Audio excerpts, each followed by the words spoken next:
어떤 나무들은 10월 말까지 쌩쌩하게 기를 수 있어요. 그런 나무들은 되게 굵은 나무고요. 그 다음에 샤인마스카시 이 절간장이 길기 때문에 캠벨보다 길기 때문에 이렇게 빈 공간이 좀 나오잖아요. 그런 건 아까 얘기한 대로 이렇게 부초를 잡아서 적심을 해서 이 이파리로 요 나무의 역할들을 조금씩 해주는 거예요. 빈 공간이 비었으니까 이게 햇빛을 충분히 받을 수 있잖아요. 그래서 물론 모든 잎을 다 따주고 똑바로 해줘가지고 관리하기 쉬운 방법도 있는데 부초를 잡아서 이 부초가 이 역할을 좀 해주기도 하고 아무리 이파리를 잘라도 빈 공간이 많이 있는데 작은 이파리들이 하고 얘네들은 얘보다 조금 어리니까 나중에 8월이나 9월 말 갔었을 때 얘가 못하는 일을 조금 효도를 본다. 이제 늙어서 늦둥이 나서 효도 보는 것처럼 효도를 조금 볼 수도 있고 그러니까 적심을 해서 노는 방법도 있는데 요건 부초가 자꾸 나오니까 손이 조금 가긴 해요. 그래도 부초를 한두 잎 정도 놓는 게 낫고요. 아래쪽은 부초를 좀 두세 잎 더 놓고 위쪽은 한 잎 정도만 부초를 놔서 이렇게 관리하는 게 원칙적으로는 가장 일반적인 재배 방법. 근데 이런 어떤 모든 재배 방법에서 원칙이 있는 건 아니에요. 아까 얘기한 대로 뭐만 있죠? 햇빛만 잘 받고 건강하기만 하면 되는 거예요. 서울대 가는 애들 공부 물어봤더니 우리 집 학원 가서 공부 잘했어요. 어떤 애는 인강만 들었어요. 뭐 공부 안 하고 선생님 말만 다 어쨌든 다 듣긴 했는데 그렇게 해서 서울대만 가면 되는 거지. 뭐 적심을 2개 해가지고 가든 3개 해서 가든 무슨 상관이 있겠어요. 햇빛만 잘 받게 하면 되는 거예요. 원칙적으로는 그런 입장에서 그런 이유에서 나무 재배하는 쪽으로 생각하시면 되는 겁니다. 박사님, 네. 여기 밑에 있는 잎은 좀 따줘도 안 돼요? 자, 그 부분도 이제 말씀드릴게요. 제가 아까 이대로 잿빛곰팡이병 얘기 드렸는데 예. 누가 이제 강의를 해달라 해서 그 잿빛곰팡이병 자료를 쭉 하다 보니까 잿빛곰팡이병이 많은 사람들이 생각보다 뭐라고 하지? 화진하고 잿빛곰팡이병하고 많이 헷갈려요. 실질적으로 막 입이 우수수 쏟아졌는데 이게 화진이 왔다고 생각하는데 알고 보면 잿빛곰팡이인 경우도 꽤 많이 있어요. 근데 잿빛곰팡이병이 안 걸리게 하려면 어쨌든 이게 그죠? 그 얘기한 거 다 얘기해야죠. 네. 네, 그래서 뭐 또 비밀이 있으신가? 아니. 자, 잿빛곰팡이병이 봄에 딱 나와요, 그죠? 봄에. 근데 원래 잿빛곰팡이병이 어디서 나오냐면 과일이 이렇게 막 곰팡이가 슬어서 막 열과 났는데 터진데 이렇게 뿌옇게 곰팡이가 났잖아요. 그냥 따서 무심코 버렸죠. 거기서 나온 포자들이 있잖아요. 겨우 내내 숨어 있다가 봄에 이렇게 와서 묻어 있는 거예요. 묻어 있는데 그냥은 이게 포자가 발화가 안 돼요. 물기가 있어야 돼요. 그럼 밖에는 비가 오면은 물기가 생기는 거야. 그리고 온도가 18도에서 20도라고 했는데 한 15도에서 20도 정도 요즘 정도 날씨를 제일 좋아해요. 그때쯤 되면 이 병원균이 확 발화를 해요. 우리도 감기가 몸에 이렇게 바이러스 같은 게 가지고 있어도 건강하면 표도 안 나는데 이게 어느 날 한 20도나 15도쯤 됐는데 물기를 그때 확 맞으면은 15시간에서 16시간이니까 비가 한 이틀 정도 온다든지 아니면은 비가 안 왔어도 이렇게 하우스 안처럼 이렇게 꽉 막힌 데서 환기가 안 돼가지고 물기가 안 마르면 그 병원균이 이렇게 발화해가지고 곰팡이가 생긴 거예요. 근데 이 곰팡이병은 죽어있는 쪽이나 나무가 약한 쪽에만 가지 막 이렇게 건강한 나무에는 잘 못 와요. 근데 불행인 것이 꽃이 필 시기에 꽃이 굉장히 약하거든요. 이 약한 꽃에 꽃이 피는 이렇게 꽃머리 화관이라고 했죠. 화관 돋는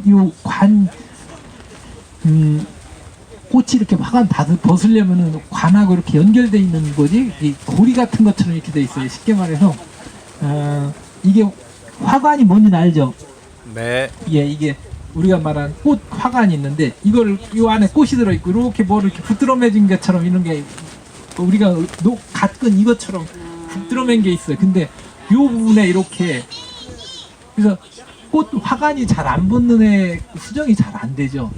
근데 그게 잘 보면 이 화관 이 근처에 이게 약하기 때문에 이 병원균이 앉아가지고 꽃 머리를 못 벌고 일어나는 거예요. 이걸 이렇게 양분들이 이렇게 올라가줘가지고 이거를 이렇게 꽃 벌고 해서 꽃이 활짝 피면 좋은데 그래서 그때쯤 나오는데 그거는 잿빛곰팡이병이 생길 수 있는 조건하고 화진이 올 수 있는 조건하고 거의 비슷하니까 여러분들이 잿빛곰팡이하고 화진하고 같이 헷갈리는 거예요. 그래서 잿빛곰팡이병이 안 오려면 어떻게 해야 하냐면 첫 번째로 과범물을 하지 않아야 돼. 햇빛이 많이 들면 이파리에 바람이 잘 들고 말라가지고 물방울이 생길 겨를이 없는데 이게 우거지면 어떻게 되냐면 습도가 높아졌었을 때 이슬점이라 해가지고 새벽에 되면 이렇게 이슬이 묻잖아요. 그거 같은 것들만 해도 밤에 습도만 높아진 게 어제 2, 3일 내내 계속 비가 와가지고 습도가 높아졌으니까 물기가 마를 겨를도 없는 거예요. 그러니까 그 사이에 곰팡이가 생겨봐서 걔네들이 나오기 시작하는 거예요. 그런 다음에 포자가 나왔다가 한여름에 30도가 넘으면 너무 더우면 곰팡이가 못 움직여요. 그랬다 가을쯤 돼서 과일이 나왔는데 과일이 이렇게 애기 이렇게 열과가 나오죠. 열과가 이렇게 찢어진 과일 같은 데 나오면 거기에 아주 이제 죽은 조부지니까 세포를 앉았다가 합니다. 그래서 샤인마스카트를 밑에 낙엽이나 아까 얘기했던 썩은 과일 같은 거, 그다음에 어떤 때는 과일이 곰팡이가 걸렸다가 온도가 높아지면 미라처럼 돼가지고 이렇게 뭐지 꼬들꼬들한 건포도처럼 돼 있는 거 있죠? 그 병 걸려서 나와 있는 거 그냥 무심히 툭툭 버렸죠? 툭 버리면은 병원균들이 푹 하고 날라서 여기저기 날아가서 앉아있는 거예요. 그래서 밭을 좀 깔끔하게 해주고 그 다음에 요 시기쯤 돼서 관수도 마찬가지예요. 한꺼번에 원래 꽃 필 때 수정을 할 때는 물을 너무 많이 주면 수정이 떨어져요. 그죠? 왜 그러냐면 뿌리 활력이 떨어지니까 첫 번째로 수정이 떨어지죠. 두 번째 물이 너무 많이 올라가면 질소질이 많으면 아까 수정이 안 된다. 질소질이 많아서 수정이 또 안 되죠. 그 다음에 너무 과범하면 아까 했는데 햇빛을 못 보니까 또 수정이 안 되죠. 그렇기 때문에 원래대로는 특히 거북이나 캠벨 쪽이 이렇게 지베렐렌 처리 않는 쪽에선 조금 마른다 싶을 정도로 수정을 하던데 근데 이 샤인마스카트는 너무 땅을 말려가지고 꽃이 너무 마르 들어가면 꽃은 어느 정도 잘 피는데 얘가 좀 세력이 있고 힘이 있어야 이렇게 지베렐렌이 움직이고 활성을 하거든요. 그게 안 되니까 샤이니는 캠베럴이나 거북보다 조금 물을 충분히 주는 그런 개념에서 주시면 되고요. 어쨌든 간에 그렇게 해서 잿빛곰팡이병이 오지 않도록 하는 것들도 아까 얘기한 대로 나무 건강하게 하고 수분을 충분히 하는 거하고 제식 거리가 여기는 괜찮은데 일부 지역에서 이렇게 막 한 2m밖에 안 되잖아요. 그럼 이파리가 우거질 수밖에 없어요. 이런 붓에서 우리가 말하는 수정이 안 돼요. 그래서 저가 몇 농가들 보면은 만개기라고 하지, 만개긴 이 끄트머리까지가 꽃이 이렇게 쭉 펴서 이 끄트머리까지가 다 피고 난 다음에 하루나 이틀 있다가 만개 3일에 지베렐렌을 처리할 수 있는 최적기거든요. 그 시기가 됐는데도 지베렐렌 치려고 턱 집어넣어서 싹 넣으면은 꽃이 막 우수수수 지베렐렌 그 처리기 안으로 다 떨어져 나오고 여기는 꽃이 몇 개 안 달려요. 그 다 대부분 여러 가지 보면 그런 경우를 대부분 보면 아까 얘기한 대로 잿빛곰팡이가 왔든지 화진이 왔던 거예요. 그래서 그런 화진 안 오게 해야만 어쨌든 수정력이 높아지는 겁니다. 수정은 아까 얘기한 대로 다른 거하고 다 똑같아요.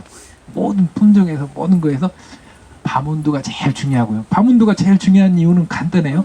자, 여기 꽃에서 꽃이 피고 나서 그 꽃이 이렇게 여기가 꽃이야. 꽃이 수정을 해서 암술까지 이렇게 수정관을 타서 타고 내려가는 속도가 햇빛이 밤온도가 좋은 날은 이렇게 쭉 내려가요. 활성이 높아지니까 꽃가루가 우리가 말하는 그 정자라고 하죠. 그 꽃가루가 잘 가서 막 한 보통 12시간도 되고 24시간도 돼서 그 정도 안에 수정이 딱 이루어져야 좋은데 아주 추운 날은 가다가 못 움직이고 죽을 것 같으니까 안 움직여요.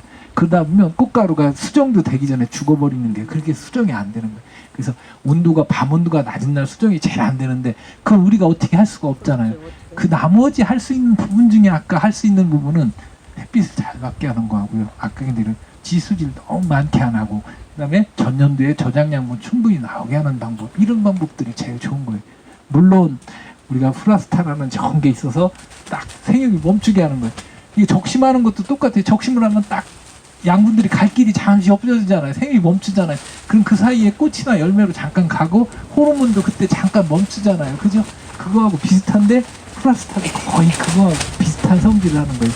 지베렐렌을 생성하는 시기가 돼서 그 시간에 생장 조정제가 막 크게 하는 생장을 잠시 멈추게 하니까 수정이 좋아지는 거예요. 그와 같은 역할들을 해서 그런 조건들을 만들어서 수정력을 좋게 하는 방법도 있고요. 그래서 잿빛 곰팡이병 여기에서 아까 얘기한 대로 관수를 한 번 할 때 조금씩 주고, 멀칭을 하면 아무래도 땅에서 올라오는 습기가 적으니까 조금 낫고, 환기가 좀 잘 되도록 하고요. 아까 얘기한 대로 죽어 살아있는 건 잘 못 움직이는데 상처난 과일에 많이 오니까, 과일 같은 거 이렇게 알속기 할 때 상처 안 나게. 상처 나면 거기에로도, 그 다음에 우리가 포도 열과 생기는 거 있죠. 눈으로는 안 보이는데요, 작은 상처들이 나서, 사람도 이 흉터 생기면 지금은 이렇게 표시가 안 나는 것처럼 보이지만 흉터 있죠. 이거 막 포도를 현미경 큰 거로 막 200배, 300배로 보면 안쪽에 막 이렇게 상처 난 것들, 이런 부분들은 열과가 나서 물을 많이 한꺼번에 확 빨아들이면 이게 팍 하고 터져버려요. 그때도 거기서부터 시작되는 거예요. 작은 상처 나고 균열된 부분들, 그런 것들 안 생기기도 하고요. 그 다음에 어쨌든 새 피해받는 것들, 그 다음에 우리가 SS기로 너무 센 바람으로 때려가지고 있잖아요. 꽃가루 같은데 상처나고 그러면은 꽃가루에서도 수정력이 조금 떨어져요. 그런 부분도 있고요. 근데 그 모든 걸 떠나서 이 전체적인 이 포도만 아니, 습도가 너무 높으면 안 돼요. 습도가 좀 낮게 해주고요. 그래서 습도가 낮고 물이 좀 덜 나오게 하고, 그리고 방제는 마찬가지예요. 일단 생기고 나면 치료약제를 곰팡이를 쓰기도 하는데, 그거보다는 기상대의 말을 잘 들었다가 내일 모레 꽃 필 시기쯤 됐는데 제일 약한 게 꽃이 한 60배에서 80% 폈을 때가 곰팡이병이 제일 약하거든요. 이 시간쯤 됐는데, 이 시간 되기 전에 내일쯤 비 오고 습기가 친다 하면 예방약제를 펴서 싹 이렇게 덮어해주면 거의 병이 못 오는 거예요. 그래서 예방 위주로 싹 치고, 작년도부터 매년 잿빛 곰팡이병이 심했던 농가들은 그 다음에 또 오고 또 와요. 아까 왜 그랬다 했죠? 밑에 있던 것들이 한꺼번에 확 퍼져 올라 있는 거고, 관리가 잘 안 됐기 때문에 그런 거예요. 그런 것들 좀 해가지고 곰팡이병이 어느 정도 묻혀지면 하고, 필요하다면 한 번이 아니라 2번 정도까지 방제. 우리가 로브랄이라고 하는 그 농약이 있잖아요. 그게 원래는 잿빛 곰팡이병도 아마 방제가 될 거예요. 그죠? 거기에 들어가 있어요. 그래서 그건 원래 탄저나 이런 걸 맞기도 하는데, 그게 꼭 수확기 전후로 해서 한 번씩 들어가는 이유는 그걸 이렇게 해서 밀도를 낮춰주기 때문에 그렇습니다. 잿빛 곰팡이 전용 약제를 써주기도 해서 예방을 하고, 그 다음에 일단 걸리면 치료약제 위주로 쓰는데, 치료약제는 다른 녹균병하고 똑같아요. 같은 약제를 계속 쓰면 병원 저항성이 생겨가지고 약제가 잘 안 들어요. 저항성 안 들도록 해서 균일하게 생각해 해줘서 해주고, 그 다음에 이렇게 해서 방지하면 방지가 돼서. 근데 여러분들 아까 얘기했죠? 햇빛 잘 들게 하는 게 제일 좋고, 공기 잘, 그때 일부 농약이 이렇게 이파리가 거쳐서 잘 안 맞으니까 나무 주변에, 이렇게 꽃 주변에 한두 입을 따주면 뭐라고 하지? 잿빛 곰팡이병이 들어오기도 한다 했는데, 우리나라는 그 정도는 아니고요. 그 다음에 아주 밑에 있는 것들이 제 역할을 못한다 할지라도 햇빛만 잘 받는다면 나무 제 역할을 하면 되는 큰 문제 없어요. 물론 여기를 따주고 위쪽에 있는 거로 대응을 해줘도 큰 문제는 없는데, 굳이 이거를 따져가면서 저기 할 필요는 없기 때문에, 저는 만약에 제가 있으면 이 시간에 뭐 다른 걸 조금 해주죠. 아까 얘기한 대로 알속기를 좀 미리 해준다든지, 꽃송이 정리를 미리 해준다든지, 이런 쪽으로 했었으면 훨씬 더 좋겠죠. 그렇게 해가지고 재배를 하는 쪽이 훨씬 더 빠를 겁니다. 요 분 보면 여기가 지금 우거졌잖아요. 그죠? 여기 우거지고, 여기는 지금 되게 약해가지고 신초가 되게 안 나오고, 이게 수간이 되게 붉은이란데, 요거를 좀 요 순을 잘 되게- 형님이 이제 한눈에서 받았다가 눌렀죠. 그래가지고 싹 따가지고 여기서 받으신 게요. 그래가지고 지금 현천에 여기가 여기서 받는 거하고 여기서 받는 거하고 차이점, 어떤 게 더 장단점이, 어떤 게 더 좋은가? 요거 이거 얘기할게요. 저번에 이게 어디지? 상주 가서 우리가 교육 받아가지고, 이게 뭐지? 아들가지잖아요. 딴 거야, 다? 예? 이게 아들가지인데, 아들가지 여기 왜 서면 이렇게 현천 따 그래가지고 갖다 버렸. 여기 그래가지고 여기 아까 어디 있었지? 부초라고 했던 거, 부초.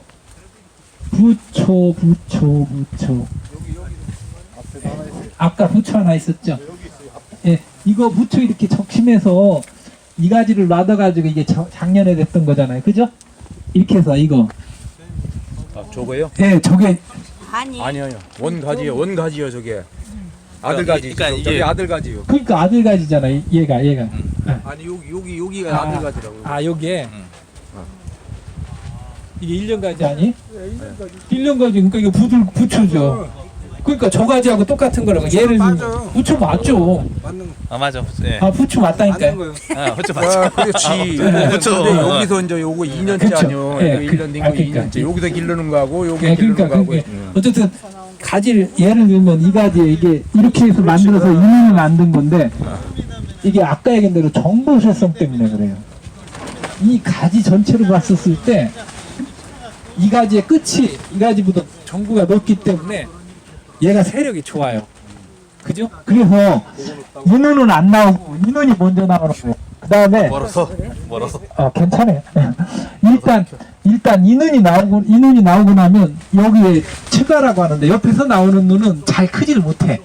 점점 아까 얘기한 대로 형만 크고 동생은 못 크게 해서 얘가 못 크니까 얘가 못 컸던 거예요. 그래서 원칙적으로는 전정을 할 때 여기 잘라줬던 게 맞아요. 그러면 얘가 저거 못지않게 충분히 컸었는데 이게 큰 다음에 요게 이 형하고 동생을 결정해 주는 게 언제 하냐면 아까 얘기한 대로 왕눈에서 손톱만큼 클 때까지 이걸 밀어줬었으면 그때 거의 생장조정제가 움직이기 전이니까 조금 차이는 나는데 거의 비슷해져요. 근데 그 이유는 이미 정해져 있기 때문에 이거를 위에 잘라줘도 저는 저쪽이나 먼저 저 생장조정제이 먼저 가 있는 놈으로 갔기 때문에 이것들이 점점 낮아지긴 하죠. 그래서 이걸 다 잘라 떼어버렸더니 여기가 현찮아요. 예, 그래서 두 번째 게 이렇게 이제 현찬해지는 거예요.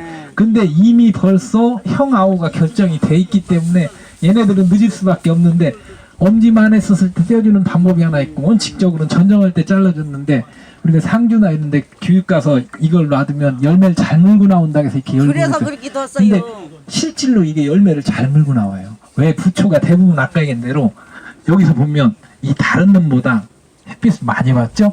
그 다음에 내내 일찍 서 있으니까 다 이렇게 그늘지고 뭐해도 이거 다 나중에 이렇게 돼도 제일 위에가 있죠. 정보세성으로 올라가 있죠. 근데 이걸 매년 그냥 기르다 보면 무슨 문제가 생기냐면 얘가 세력이 좋아지는 게 아니라 가지 굵기가 있죠. 얘하고 얘가 굵기가 얘가 훨씬 굵죠. 그러면 정보세성만 있는 게 아니라 가지가 굵은 쪽으로 양분들이 자꾸 멀리 가는 거야. 그러면 이 주변에 있는 것들 이런 것들은 점점 커져가지고 굵기가 커져서 이만해지는데 얘는 맨날 요만큼밖에 않기 때문에 물이 한 번에 갈 수 있는 양이 없어요. 자, 우리 요 관수 밭에다가 물을 주는데 요만한 호스로 물 주는 거하고 이만한 호스로